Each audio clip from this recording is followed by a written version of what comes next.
Whenever I train clinicians in how to work with gender dysphoric youth, I spend a long time going over developmental considerations.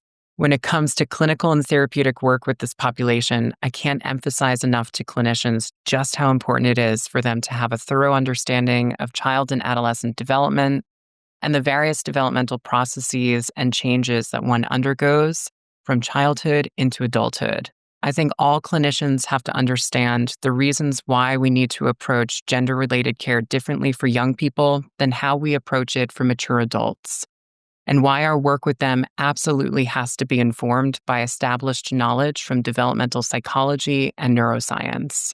This is because young people go through big changes: physical, emotional, social, and cognitive.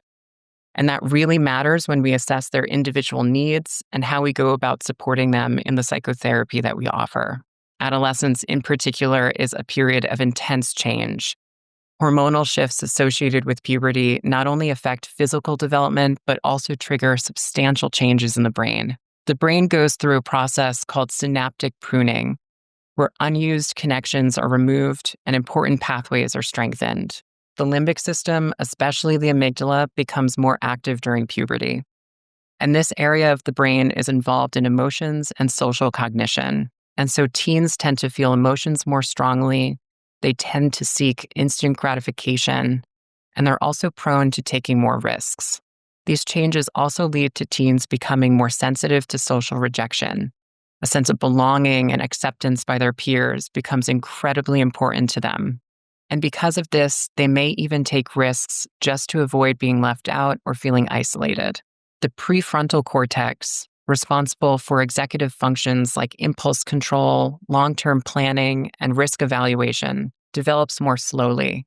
This means that adolescents may struggle with regulating their behavior and making sound decisions, particularly in emotionally charged or socially complex situations. Identity formation, which includes the development of one's sense of self in terms of gender, occurs alongside these other developmental processes. Identity development plays a pivotal role in adolescence, where no part of identity, and this includes gender identity, is fixed or consolidated. All identity during this period is in flux and in development and can change and shift. Young people will arrive to a therapist's office at the beginning or somewhere in the middle of a process called identity consolidation. In psychology, an identity consolidation process refers to a process of bringing together different aspects of the self, one's values, beliefs, lived experiences, and social roles, into a more coherent, stable, and unified sense of identity. This process often involves working through internal conflicts and tensions between various aspects of the self in order to create a sense of continuity. Erik Erikson's psychosocial model of development describes this stage as one where young people engage in a lot of experimentation and exploration of different roles and value systems. It's important to emphasize that identity consolidation itself is the endpoint of this process. And the young people we work with really rely on us as therapists to hold an open space where their process can unfold in a way that's not interrupted or interfered with. They'll be sorting through and grappling with a lot during this time, really attempting to figure out who they are and where they fit in the world. Identity formation also doesn't occur in a vacuum. All identity is a co-construction between the individual and their environment, their culture and society, and their relationships with family and peers. But ultimately, good mental health depends on this consolidation process, resulting in an identity that's both stable and flexible, an identity that allows for continuity over time while also supporting adaptability as life unfolds. When it comes to gender specifically, most children begin to show what's considered gender-typical behaviors during the preschool years. But there is considerable variability in gendered behavior, and some children from a very young age diverge from traditional gender norms, like boys enjoying toys stereotypically associated with girls and vice versa. This is where the emergence and development of sexuality comes in. Early childhood gender nonconformity is often associated with a developmental pathway leading to gay adulthood. What this means is that gender nonconformity in childhood doesn't indicate that a young person is trans.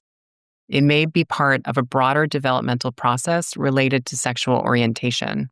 So clinicians should assess for early childhood gender nonconformity and consider the possibility that the young person they're working with is gay, and that gender nonconformity, distress, or exploration is part of a developmental process related to their being gay. This is one of the major dilemmas in the field for professionals. Since gay people are often gender incongruent and gender nonconforming, how do we assess whose gender dysphoria or cross-sex identity will persist into adulthood and whose is reflective of a larger developmental process of coming into oneself as a gay person? The difficult reality is there's no way to.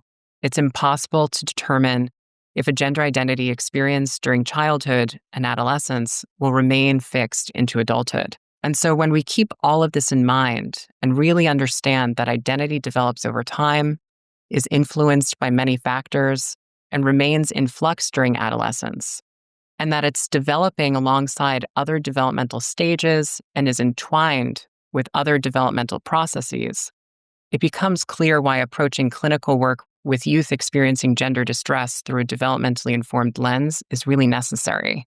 It's what ensures that care remains individualized, nuanced, age-appropriate, and really ethically sound, reflecting the complexity of development and the unique needs of each individual young person that we're working with.